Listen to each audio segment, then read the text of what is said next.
베드로전서 5장 8절에서 14절까지의 말씀을 세번역 성경으로 제가 받들어서 읽겠습니다. 정신을 차리고 깨어 있으십시오. 여러분의 원수 악마가 우는 사자같이 삼킬 자를 찾아 두루 다닙니다. 믿음에 굳게 서서 악마를 맞서 싸우십시오. 여러분도 아는 대로 세상에 있는 여러분의 형제 자매들도 다 같은 고난을 겪고 있습니다. 모든 은혜를 주시는 하나님 곧 그리스도 안에서 여러분을 자기의 영원한 영광에 불러들이신 분께서 잠시 동안 고난을 받은 여러분을 친히 온전하게 하시고 굳게 세워주시고 강하게 하시고 기초를 튼튼하게 하여 주실 것입니다. 권세가 영원히 하나님께 있기를 빕니다. 아멘. 내가 신실한 형제로 여기는 실로아누의 손을 빌려서 나는 여러분에게 몇 마디 썼습니다. 이로써 나는 여러분을 격려하고 이것이 하나님의 참된 은혜라는 것을 증거합니다. 여러분은 이 은혜 안에 든든히 서십시오. 여러분과 함께 택하심을 받은 바벨론에 있는 자매 교회와 나의 아들 마가가 여러분에게 문안합니다. 여러분도 사랑에 입맞춤으로써 서로 문안하십시오. 그리스도 안에 있는 여러분 모두에게 평화가 있기를 빕니다. 아멘. 하나님 말씀입니다. 오늘 이 말씀은 베드로가 베드로 전서를 마치면서 마지막으로 이 편지를 듣는 사람들에게, 읽는 사람들에게 당부하는 말씀이고, 베드로에게 있어서는 마지막이 베드로 전서를 이제 완성하여서 또 주제의 말씀, 격려하는 말씀, 진짜 다시 한번 당부한다면 핵심이 무엇이다? 라고 강조하는 그런 말씀이라고 생각이 듭니다. 우리가 베드로 전서 말씀에서 고난과 어려움을 당하고 있는 하나님의 사람들이, 주님의 백성들이 어떻게 날마다 희망을 찾게 될 것인가, 희망을 얻게 될 것인가, 누리게 될 것인가 계속 그렇게 물어봤는데, 오늘 본문 말씀에 주님께서 그 마지막에 베드로에게 하시는 것은 주님께서 다 책임지시겠다라는 것입니다. 주님께서 다 책임지시겠다. 우리가 약속에 의지하여서 지금 우리 현실과 우리의 마음의 문제들로부터 같이 말씀을 풀어가고 질문할 수 있으면 좋겠습니다. 성도님들이 보시기에 목회자들은 믿음과 은혜로만 사는 것 같습니까? 제가 여러 목사님들과 교제를 해보고 또 저 스스로도 솔직히 질문해보고 내가 잘 살고 있는가, 내게는 어려움이 없는가 라고 질문해보면 가끔 저도, 그리고 제 주위에 있는 친구 목사님들도 주님 빨리 오셨으면 좋겠다 이런 이야기를 웃으면서 농담처럼 하지만 진심의 고백을 하는 분들을 보게도 되고 저도 가끔 그렇습니다. 주님 빨리 오셨으면 좋겠다. 주님이 차라리 빨리 오시면 상황들이 훨씬 더 낫지 않을까 이런 생각들을 하기도 하고, 또 주님께서 말씀 가운데 오시겠다고 하셨으니까 그날이 빨리 오십시오, 오셨으면 좋겠습니다 이럴 때가 솔직히 있더라고요. 성도님들은 어떤 때 그런 고민하나 이런 이야기 이렇게 신방 가서 여쭤보니까 자녀들이 진짜 속색이고 그럴 때 차라리 주님 빨리 오셨으면 좋겠다. 또 아프실 때 차라리 주님 빨리 오셨으면 좋겠다. 재정적으로 힘들고 어려울 때도 차라리 그랬으면 좋겠다 이런 이야기들을 조심스럽게 하시더라고요.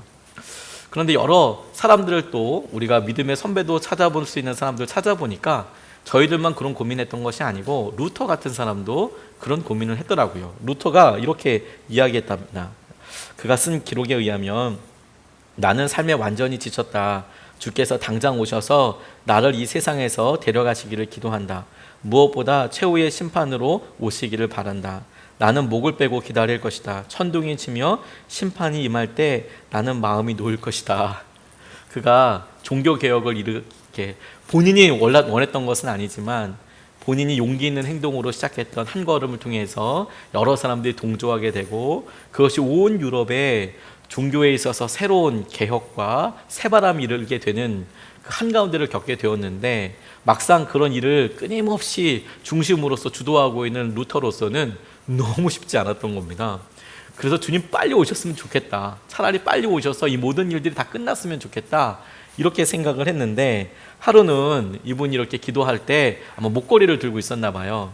루터가 처음에 이제 신부였지 않습니까? 신부였다가 수도사였다가 이제 나와서 종교개혁을 일으킨 건데, 기도를 하고 있는데 지체하지 말고 빨리 오십시오 이렇게 기도하다가 내일을 심판의 날로 만들 수만 있다면 얼마나 이분이 참 마음에 그랬는지, 제가 기도하고 있는 이 목걸이라도 먹을 수 있겠습니다 이런 이야기를 했대요. 이거 먹어버려도 좋으니까, 분명히 쇠로 만들고 그랬을 텐데 이거 먹어서라도 된다면 내가 진짜 그렇게 할 수 있으면 좋겠습니다. 그런데 어느 날 같이 이렇게 기도하고 교제하던 선제후 부인, 그러니까 왕의 귀족 중에서도 굉장히 높은, 거의 황제 밑에 왕과 같은 선제후의 부인이 도하거라는 분이 계셨는데, 루터와 식사하면서 이렇게 말했대요. 루터 선생님, 앞으로 40년 이상은 더 사시기를 바랍니다. 분명히 이거 축복의 말씀이잖아요. 40년 더 사셨으면 좋겠습니다. 그랬더니 루터가 바로 붙잡아서 얘기했답니다. 40년을 더 사느니 낙원에 들어갈 기회를 포기하겠습니다. 차라리 40년을 더 사느니 내 천국에 안 가고 싶습니다라고 이야기할 정도로 마음이 너무 어려웠다고 하더라고요. 그에게 있어서 죄와 싸우는 것, 이 땅에서 있었던 여러 어려움들과 싸우는 것이 그에게도 얼마나 절박한 문제였는가를 단편적으로 보는 있게 되는 일이라는 생각을 하게 됐습니다. 그의 믿음이 약하다가 아니라 그에게도 이게 얼마나 힘들고 어려운 일이었는가. 죄에 대해서 싸우는 것, 그가 처해 있던 상황에 있어서 믿음으로 계속 한결같이 대한다는 게 얼마나 커다란 아픔이고 어려움이었는지를 보게 할 만한 사건이라고 싶죠. 오늘 본문 말씀이 우리에게 마지막 베드로 전서를 마감하면서 이 상황과 이 형편에 우리가 계속 마음속에 바라고 있었던 것을 이렇게 슬쩍 보여주면서 전혀 다른 시선과 관점들에 대해서 이야기하고 계세요. 8절 9절 말씀을 보면, 정신을 차리고 깨어 있으십시오. 여러분의 원수 악마가 우는 사자같이 삼킬 자를 찾아 두루 다닙니다. 믿음에 굳게 서서 악마를 맞서 싸우십시오. 여러분도 아는 대로 세상에 있는 여러분의 형제 자매들도 다 같은 고난을 겪고 있습니다. 이렇게 이야기하고 있어요. 이 말씀의 전제, 이 말씀에서 기본적으로 깔고 있는 배경이 무엇이냐면, 당연히 어렵습니다. 깨어서 기도해야 하는데 어려운 이유가 뭐냐면, 악마가, 사단이 우는 사자와 같이 우리를 미혹하려고, 우리에게 두려움을 주려고 그렇게 하기 때문입니다. 그러니까 그 악마와 맞서 싸우십시오. 여러분이 아는 대로 세상에 여러 형제 자매들도 똑같이 고난 가운데 있습니다. 그 말이 제게는 이렇게 읽혀지더라고요. 고난 가운데 사는 것이 당연한 겁니다. 다들 그렇게 살고 있답니다. 이 고난이 당신에게만 어려운 것이 아니고 당신에게만 힘든 것은 아닙니다. 이렇게 이야기하고 있는 것이죠. 어떤 사람이 길을 이렇게 마을마다 돌아다니면서 아바위처럼 내기를 해서 돈을 버는 사람들이 있었답니다. 상자 안에 뭐가 있는지 다 알려주는 거예요. 그 상자 안에 방울뱀이 들어있답니다. 방울뱀이 들어있어서 천으로 이렇게 가려놓은 플라스틱 상자고 유리 상자고 절대로 뱀이 나올 수 없습니다. 그런데 뭐가 내기냐면, 천을 이렇게 상자에다가 이렇게 손을 대고 있는 상태에서 천을 확 이렇게 다 펼쳐버렸을 때, 천을 빼버렸을 때 끝까지 손을 이렇게 그대로 움직이지 않고 대고 있으면 당신이 이기는 거고, 움찔해가지고 손을 떼면 이 장사하는 사람이 이기는 거고. 그러니까 안전은 당연히 보장이 되는 거죠. 당연히 투명 보이는 상자 안에 있으니까 뱀이 뛰어나온다거나 그럴 일은 없는데, 그러다 손을 대고 있으면, 끝까지 대고 있으면 당신이 이기는 거고, 손을 떼면, 놀라서 손을 떼면 자기가 이기는 거고. 그러니까 사람들이 호기롭게 뭐 어차피 상자가 안전하고 그러니까 내가 하지 뭐 그러고 됐다가 확 제끼고 나면, 와, 방울뱀이 진짜로 물듯이 이렇게 팍 뛰어, 이렇게 뛴다고 하긴 좀 그렇죠. 이렇게 물려고 확 다가온다는 거예요. 그럼 분명히 투명 상자가 있어서, 유리가 있어서 안전하다고 생각이 되는데도 불구하고 얼른 손을 떼게 된다는 거죠. 두려움이 우리 가운데 거의 자동으로 이렇게 작용을 하고 어려운 일들을 생각하게 합니다. 고난이 우리 가운데 있고, 이 고난에 대해서 생각할 때 우리가 움찔움찔 어려워하고 힘들어해요. 그래서 마음이 낙심되고 어려워합니다. 그런데 오늘 본문 말씀이 우리에게 이야기하는 것이 세상이 어려운 것이 당연한 거다라고 말씀하고 계시는 거예요. 어려운 것이 당연하다. 다니엘 김 선교사님이라고 젊은 분이신데, 그런데 참 하나님께서 귀하게 쓰시는 선교사님 한 분이 계세요. 이 다니엘 김 선교사님이 한번 말씀 전하실 때 이런 이야기를 하는 것을 제가 들었습니다. 사람들이 세상이 좋아질 것이다라고 생각을 한다. 세상이 더 나아질 것이라고 생각을 한다. 과학이 발전하고 풍요롭게 되고 그래서 점점 나아질 거라고 생각한다. 그런데 말씀은 전혀 그렇지가 않고 점점 세상이 망하게 될 것이다. 어려워질 것이다. 환란으로 가고 있을 것이다. 라고 말씀하고 계시는 게 성경에 의한 것이다라고 이야기를 하는데 저는 거기에 동의가 되더라고요. 그런데 우리 현실은 뭐냐면 우리의 막연한 기대는 항상 어떤 기본 전제 위에 있냐면 좀 더 나아지지 않을까? 좀 더 나아져야 돼. 내 삶은 좀 더 나아져야 해.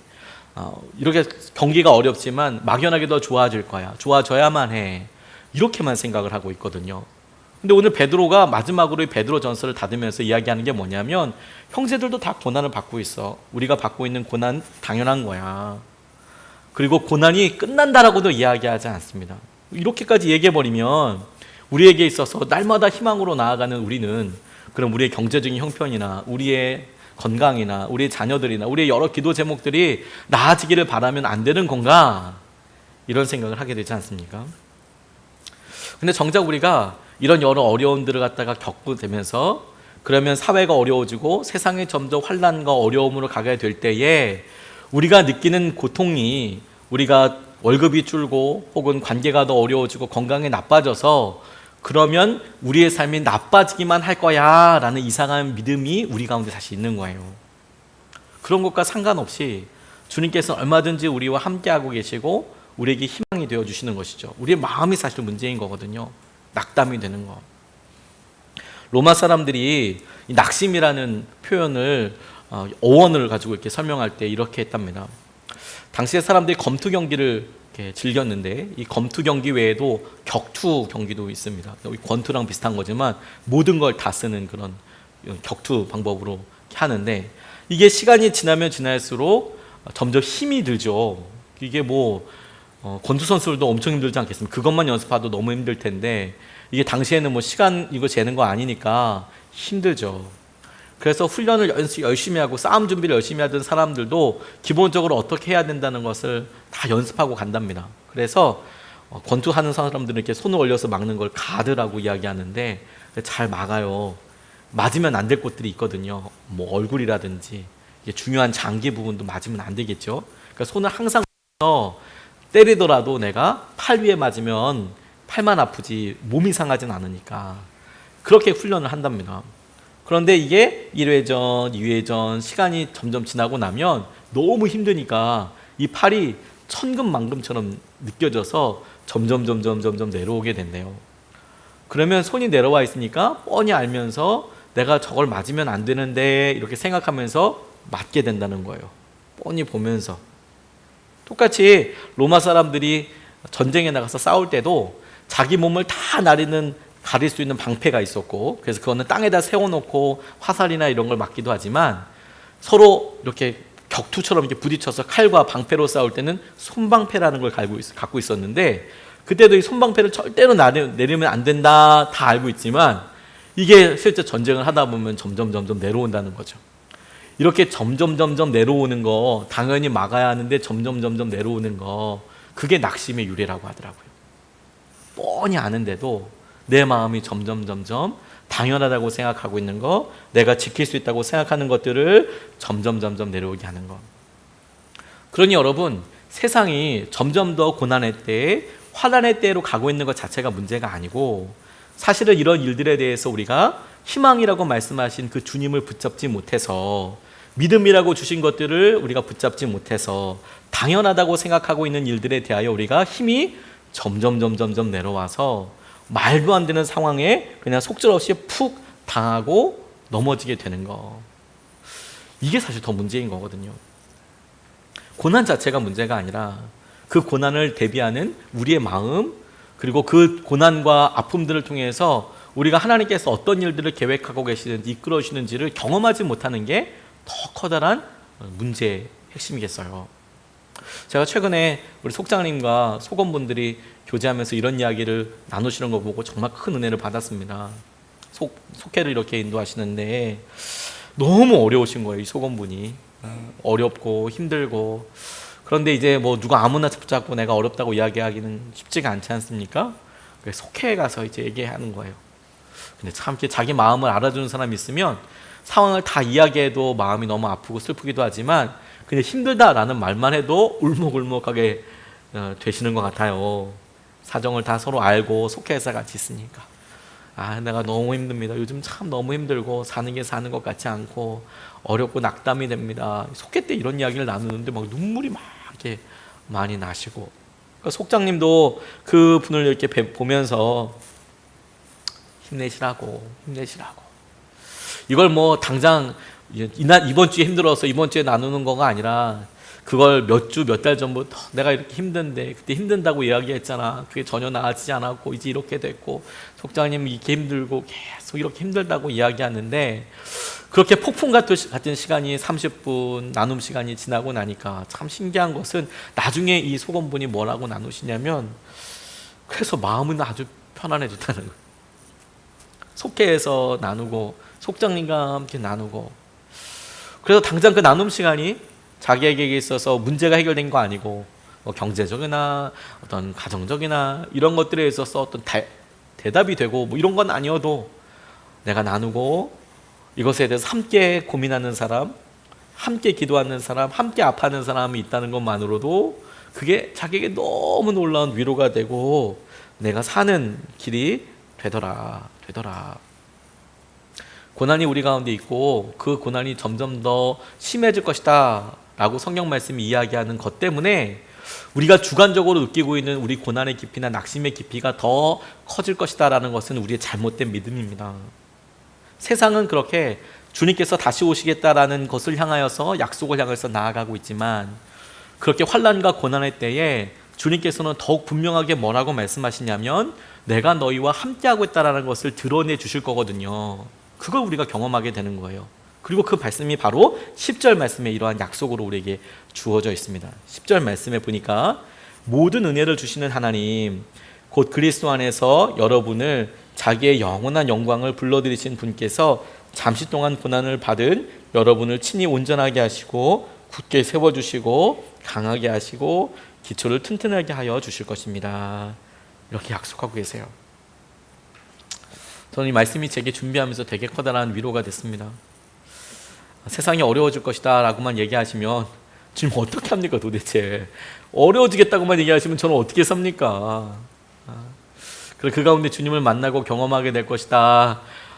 믿어지지만 하니 어떻게 그렇게 삽니까? 그런데 바로 이어서 주님께서 베드로를 통해서 뭐라고 우리에게 약속하셨는지를 떠올리게 하냐면, 모든 은혜를 주시는 하나님 곧 그리스도 안에서 여러분을 자기의 영원한 영광에 불러들이신 분께서 잠시 동안 고난을 받은 여러분을 친히 온전하게 하시고 굳게 세워주시고 강하게 하시고 기초를 튼튼하게 하여 주실 것입니다. 주님께서 그렇게 하신대요. 이게 세 가지로 제게 큰 위로가 됐어요. 첫 번째는 뭐냐면 잠시 동안이라고 말씀하시는 거예요. 잠시 동안. 잠시라고 말씀하시네요. 사실 어려움의 고난의 때를 겪고 있는 사람들에게 이 고난이 금방 끝납니다라는 것이 참 위로가 될 때도 있고 안 될 때도 있습니다. 왜냐하면 그 사람에게 그 기간이 정말 아프니까요. 힘드니까요. 근데 그럼에도 불구하고 그 길을 똑같이 고난 통과해 본 사람들에게 주시는 지혜가 있다면, 그렇게 아프고 힘든 게 평생 가지 않더라, 잠시더라 라는 거죠. 지나가고 만다 라는 겁니다. 중고등부 아이들 이렇게 가서 설교해보고 이야기해보면 고등학교 생활이 언제 지날지 되게 안타까워해요. 군대 가기 전에 청년들 보면 이 군생활 2년이 어떻게 지나갈고 이렇게 고민해요. 그래도 군대 가면 한결같이 하는 말이 있답니다. 아무리 그래도 국방부 시계는 돈다. 그래서 어찌됐건 간에 국방부 시계는 지나서 2년, 요즘은 2년보다 더 줄었더라고요. 지나고 나면 다 제대한다, 지나게 된다, 이 기간이 다 지나가게 되더라. 근데 신기하죠. 막상 지나고 나면 그 2년 남짓한 시간을 가지고 20년, 30년을 울고 먹어요, 남자들이.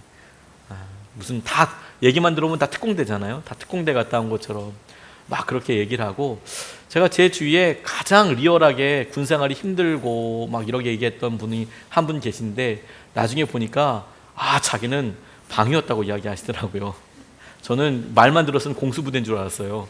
공수부대나 UDT쯤 되는 줄 알았는데 방이라고 그러시더라고요. 그러면서 꼭 한결같이 뒤에다가 그래도 난 전투방이었다 이렇게 이야기를 하시더라고요. 그래서 제가 그냥 웃었어요. 그래도 퇴근하지 않냐 집에. 그래도 총 놔두고 퇴근하잖아. 그래도 힘들고 막 이러고 있어요. 힘들 수 있었다는 생각이 들어요. 왜냐하면 제가 전투 방위는 해보지는 않았으니까 뭐 어떻게 이야기하겠습니까? 근데 잠시라고 이야기하더라고요. 잠시라고, 이 땅에 잠시.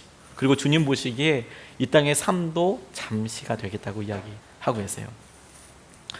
1년에 한 번씩 목사님들이 모여서 연회라는 걸 합니다. 그래서 감리교회에서 여러 목사님들이 모여서, 올해도 4월 달에 우리 연회가 있고, 우리 연회 때 우리 김성민 전도사님이 이제 목사 안수 받으실 거예요, 이번 4월에. 그런 연회 때 의미 있는 행사들이 몇 가지가 있습니다. 물론 목사 안수식도 굉장히 의미 있고 은혜롭습니다. 그런데 은퇴 찬화식도 있어요. 은퇴하시는 목사님들 65세 이후에, 70세 이후에 이제 은퇴하시는 분들이 은퇴 그동안 너무 감사하셨습니다, 너무 수고하셨습니다, 그래서 여러 후배 목사님들 있는 곳에서 이제 예배를 드리시고 마지막 예배 드리시고 은퇴하세요. 진짜 은혜롭습니다. 눈물과 감동입니다. 눈물과 감동이에요. 또 하나 의미 있는 예배가 뭐가 있냐면 소천하신 분들 놓고 이제 같이 또 위로 예배를 드려요. 소천하신 분들이 뭐냐면, 목회하시다가 사고로 인하여서나 질병으로 인하여서나 소천하신 분들이 계시고, 또 은퇴하신 목사님들 중에서도 이제 날씨가 노환으로 인해서 소천하신 분들이 계시는데, 그런 것들을 우리가 잊지 않고 1년에 한 번 연회라는 곳에서 그분들을 위한 특별한 위로 예배를 드립니다. 너무 영감 있고 은혜로워요. 우리가 갈 길이기도 하고, 이제 어떤 목사 안수시는 어떤 풋풋한 그런 희망과 저분들 어떡하냐, 그리고 이제 목사님들은 마치 신병들 들어가는 것처럼 야, 저기를 어떻게 가냐 이런 생각이 막 드나 봐요. 선배 목사님들은 힘들겠다. 신병 들어올 때 막 고참들이 농담으로 이렇게 얘기하거든요. 농담으로 나 같으면 어떻게 한다 막 이렇게 얘기할 정도로. 목사님들 이렇게 보시고, 근데 힘을 많이 얻어요. 희망이라고 생각이 드니까. 은퇴 찬화 예배 때는 무게감이 있고요. 그리고 소천하시고 별세하신 그런 분들 위로 예배 드릴 때는 진짜 커다란 아픔도 있어요. 근데 제가 연회 때 잊지 못했던 연회 하나가 있는데, 그 연회 때 특별한 상황이 이렇게 보여지더라고요. 별세하신 목사님들 6, 7년생이었는데 그때 당시 한 분이 소천하신 겁니다. 질병으로. 당시 67세면, 지금도 67세면 그렇게 나이가 많지 않으실 거예요. 50대 중반 정도 되시는 나이니까 그렇게 많지 않으셨는데, 그 연회가 있을 때는 이분이 40대 후반이셨어요. 그러니까 더 어리시다고 봐야겠죠. 70대 보통 은퇴하시니까. 근데 질병으로 인하여서 이제 돌아가신 거예요. 그래서 어느 목사님께서 돌아가셨다. 그래서 그 목사님에 대한 간단한 사진, 어떤 사역을 하셨고 어떤 교회에 있었고 간단하게 이렇게 소개가 되는데, 그 마지막 말미에 이런 말이 있는 거예요. 연회라는 곳이, 저희가 모여있는 저희 교회랑 선한목자교회는 이 중앙연회라고 해서 이 경기도 남부에 있는 굉장히 많은 교회들, 수백 교회가 모여있는 중앙연회에 이렇게 있고, 강원도에도 불난 그곳에도 동부연회, 그래서 거기도 한 수백 개 교회가 이렇게 모여서 똑같이 연회라는 회의를 하고 예배를 드리거든요. 근데 공교롭게도 바로 그 시간에 그 동부연회, 강원도에 있는 교회들이 모였던 회의가 동시에 진행이 되고 있는데, 이 목사님 별세하셔서 안타깝게 사역 다 그래도 기도하셨을 텐데 하늘나라 가셔서 안타깝게 기도하는 그 시간에 이 목사님의 아버지 목사님도 감리교 목사님이셨던 거예요. 이 목사님의 아버지 목사님이 똑같은 시간에 동부연회라는 곳에서, 강원도에서 은퇴 찬화 예배를 드리고 계시는 거예요.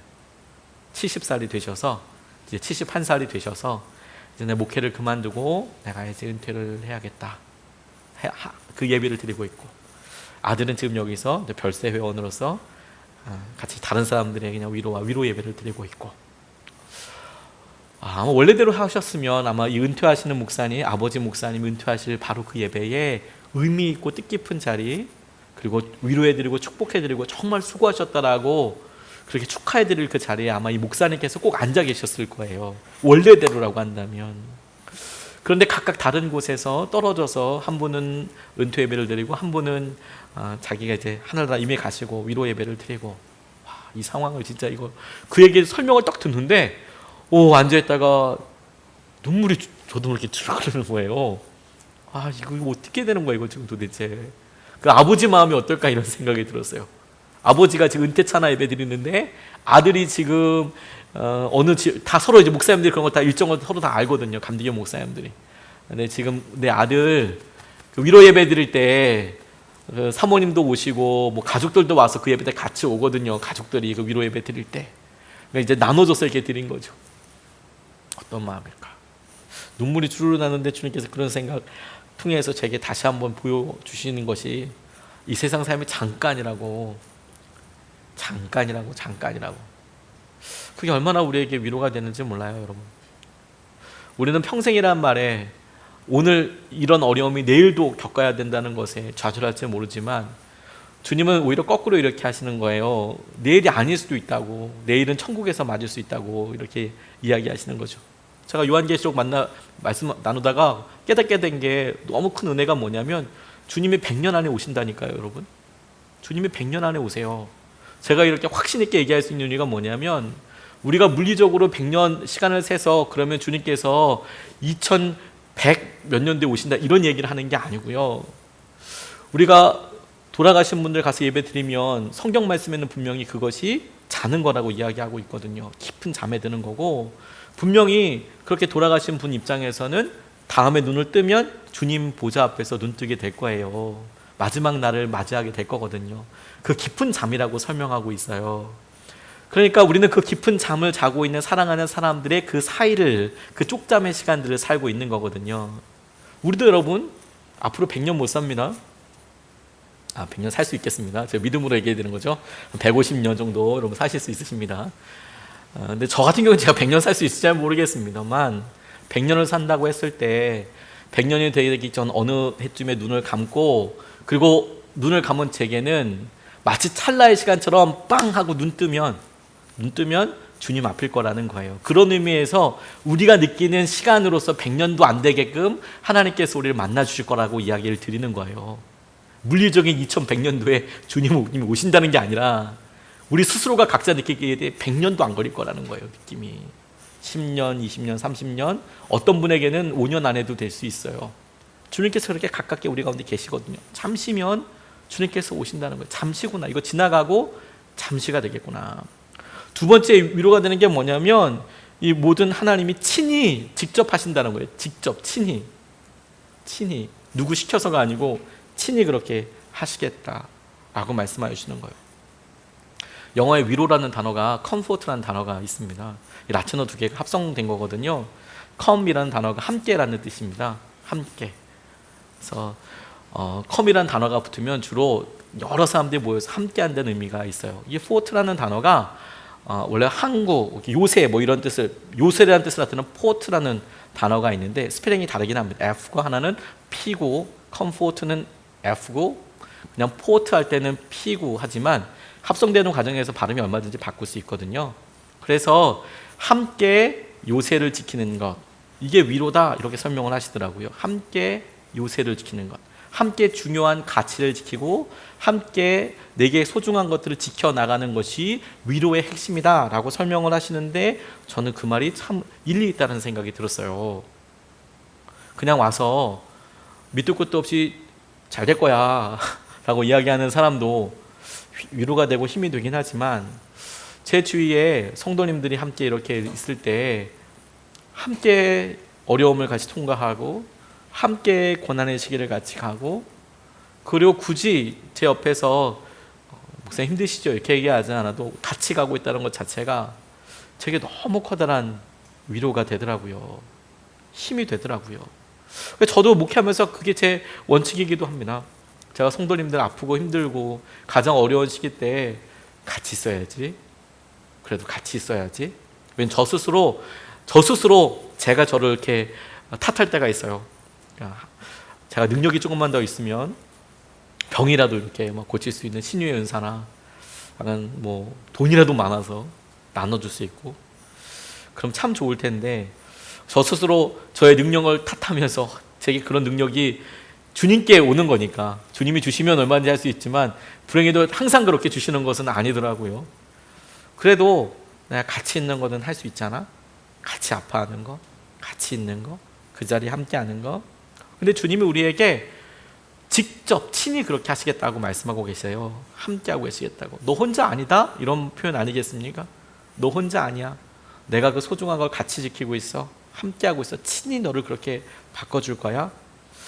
예수님께서 이 땅에서 보내셨을 때에도 이 성육신, 주님께서 말씀이셨는데 이곳에 육체를 입고 오신 이유, 그 이유의 가장 핵심이 무엇이냐면 주님이 먼 곳에서 너희들은 이렇게 살아라라고만 말씀하신 것이 아니고 실제로 이곳에 오셔서 당신께서 똑같이 아파하시고 당신께서 사람들의 모든 일들을 같이 경험해 보시고 그 일에 대해서 믿음으로 산다는 것이 무엇이고 하나님을 의지한다는 것이 무엇인지를 주셨다.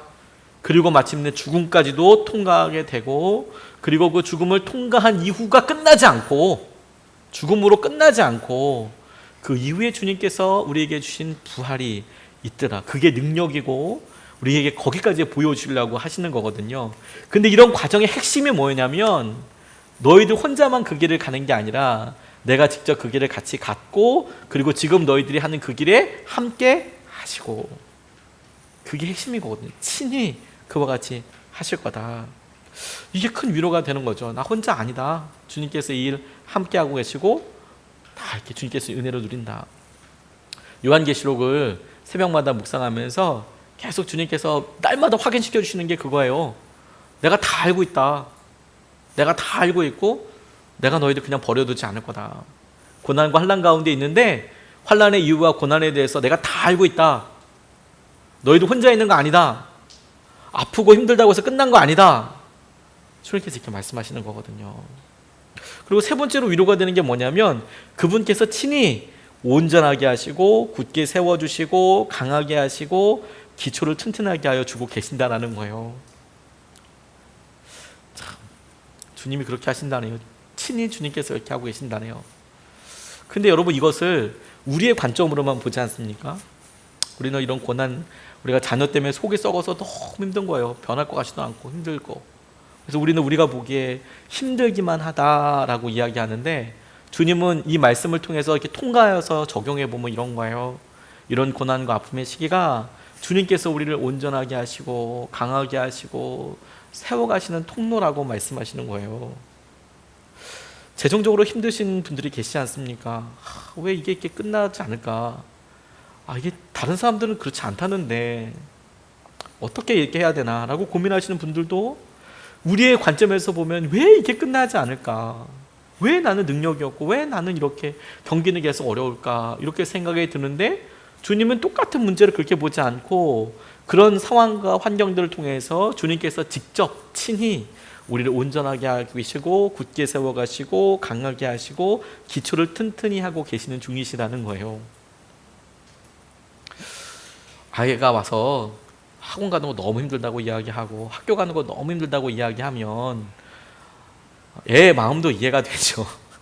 힘들기도 하겠구나. 그래, 참 힘들기도 하겠다. 그래.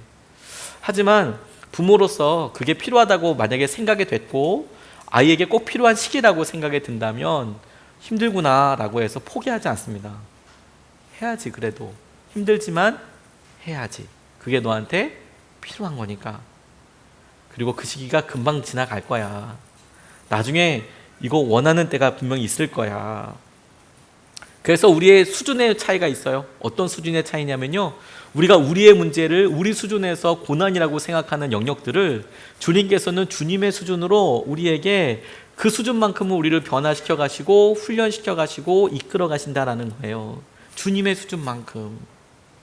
그래서 우리는 이 고난과 어려움과 계속 이런 삶의 어려움들과 부대끼는 일들을 이 속도가 늘어지는 거라고. 인생에 있어서 뭔가 빨리빨리 갈 것 같은데 막 속도가 늘어지는 거고, 왜 이렇게 시간이 오래 걸리고 훅훅 지나간다는데 재정도 팍팍 통과가 되고 아픔도 이렇게 막 믿음도 훅훅 자라고 막 뭔가 좀 내가 변하고 막 치유도 막 눈에 보이게 막 일어나고 이렇게 된다는데 왜 이렇게 속도가 늘어지고 변화되는 것 같지 않고 똑같냐 이렇게 생각하지 않고, 이게 지금 격이 달라지고 있는 거구나. 격이 우리의 삶의 격이 달라지고 있는 순간인 거예요. 격이 달라지고 있어요.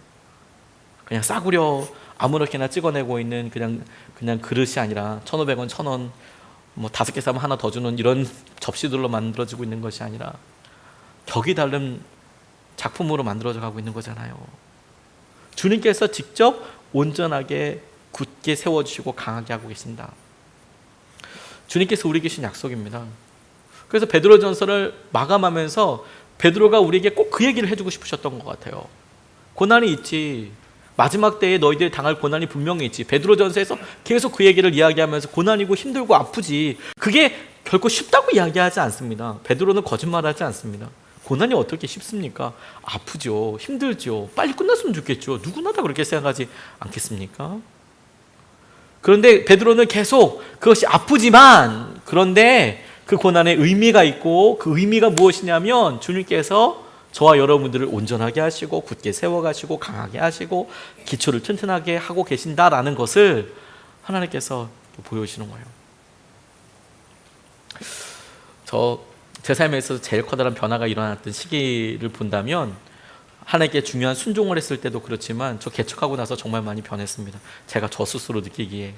물론 제가 개척하기 전에 저와 함께 있었던 분들이 여기 많이 계시고, 목사님 똑같아요 이렇게 얘기하시는 분이 계실 수 있지만, 저 스스로 제가 어떻게 느끼냐면, 요 한 2년 3년 예수님의 사람들 교회 개척해서 우리 교회에서 하나님께서 참 많은 은혜와 간증들을 주시고 같이 기도하면서 나아가게 하실 때 주님께서 제일 많이 바꿔주신 게 저더라고요. 저 고민 많이 했거든요. 낙담도 많이 했습니다. 혼자서 목양실에 앉아서 막 그랬던 것 같아요. 또 첫 해에는 저 컨테이너에서 목회했잖아요.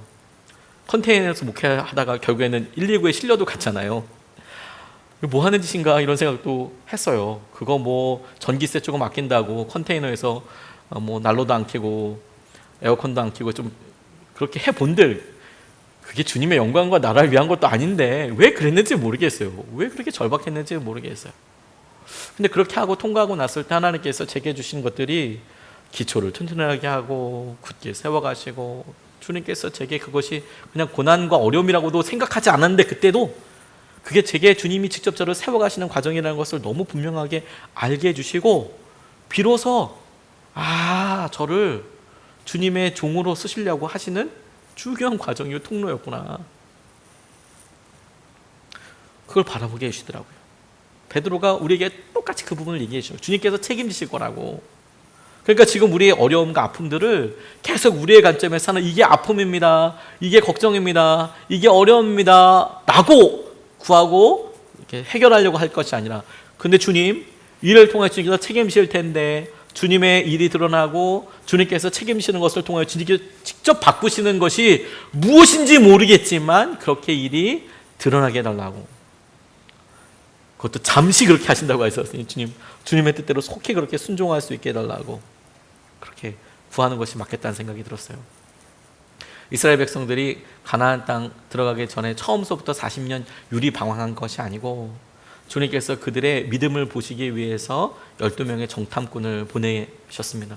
그리고 그들이 과연 약속의 땅 가나안에 들어가고 나니까 좋다는 거예요. 너무 좋다. 근데 너무 좋다, 이렇게 이야기한 거죠. 나쁜 게 아니라 좋아요. 너무 좋아요. 너무 좋아요. 그래서 그 땅에 사는 사람들도 엄청 전쟁 잘할 것 같고, 우리는 그 땅 사람들과 싸우면 거의 100% 질 것 같고, 이제 이런 이야기가 나오는 거죠. 나쁘다고 이야기하지 않고 너무 좋다고 이야기했어요. 그래서 40년 동안 방황하게 된 거거든요. 하나님께서는 그 40년 기간 동안을 그냥 단순히 방황하게 하신 게 아니라 그들을 온전하게 하시고 굳게 세워가시고 강하게 하시고 기초를 튼튼하게 하시는데 쓰시더라고요. 우리에게도 주님께서 똑같이 그렇게 하고 계신다는 생각을 하게 됐어요.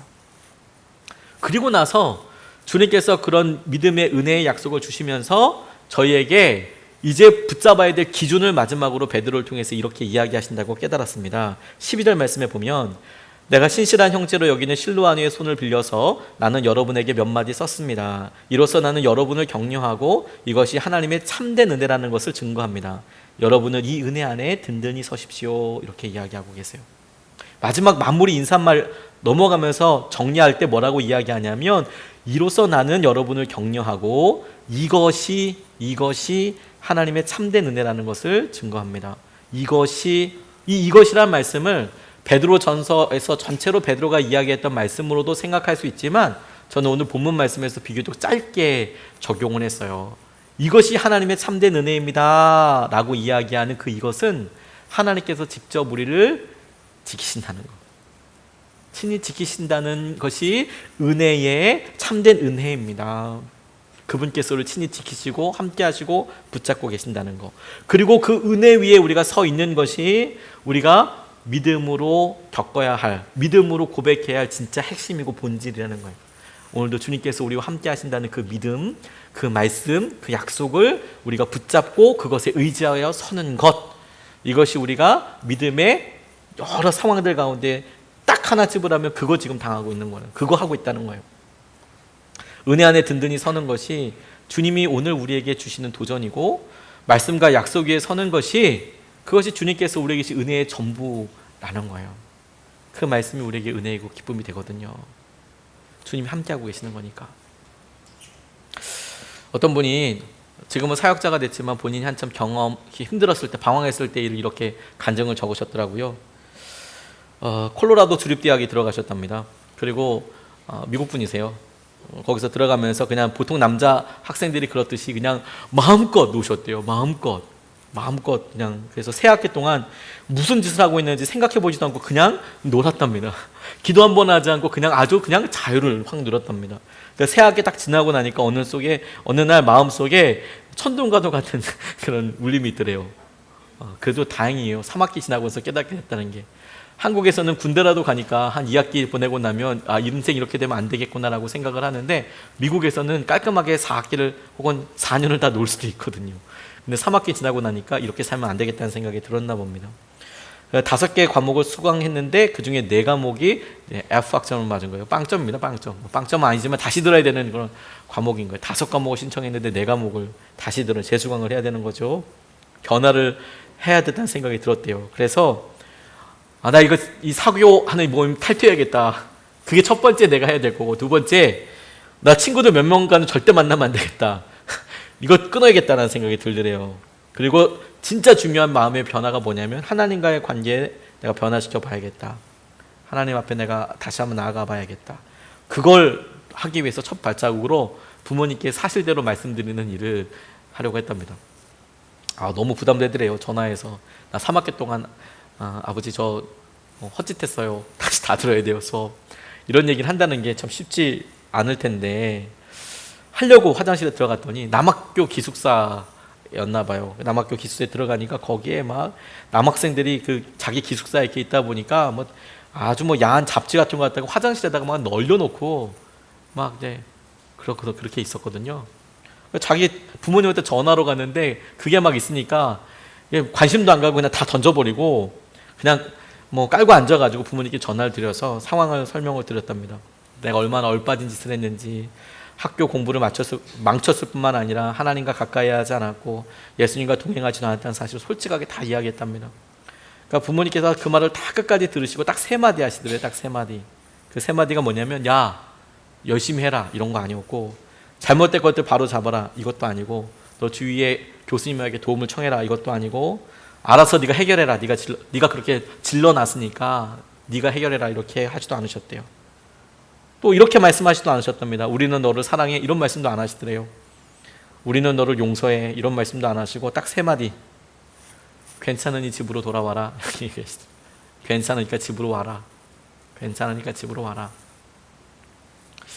마지막 때에 주님께서 우리에게 내가 너와 함께 하고 있고 내가 너 떠나지 않고 붙어 있어 너와 함께 라고 이야기하실 때에 우리에게 우리가 당하고 있는 어려움들이 호전될 거야 라고 말씀하시지 않으시고, 그 호전되거나 나아질 거야, 그리고 심지어 그 가운데에는 우리가 잘못한 실수들도 있거든요.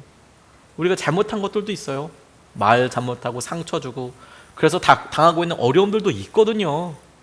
근데 그거에 대해서 너 왜 그랬니? 이렇게 물으시는 게 아니라 괜찮으니까 집으로 오너라, 괜찮으니까 내게로 오너라, 주님 품으로 오너라, 사실 그렇게 말씀하고 계시는 거거든요. 괜찮으니까 말씀 안으로 다시 서라, 괜찮으니까 약속 위에 서라, 괜찮으니까 내가 약속한 그 위에 서면 된다. 요한계시록처럼 마지막 때에도 주님께서 말씀하시는 게 괜찮으니까 주의 약속 위에 서면 주님께서 그것으로 우리를 구원하여 주시겠다, 그 약속인 거거든요. 주님께서 책임집니다. 여러분, 오늘 우리에게 믿음의 진짜 실험은 우리가 얼마나 어려움을 겪고 있고 그 어려움을 극복하고 해결하기 위해서 얼마만큼의 믿음이 필요하냐가 아니고요, 우리에게 책임지겠다는 주님을 우리가 얼마나 간절하게 붙잡느냐예요. 주님이 책임진다고 하셨으니까. 주님이 이것을 통해서 내 어려움과 상황들을 치유하시고 주님 뜻대로 책임져 주십시오. 온전하게 해주십시오. 주님께서 지켜주시고 붙잡아 주십시오. 우리가 찬양하고 오늘 우리 말씀 붙잡고 같이 기도하겠습니다.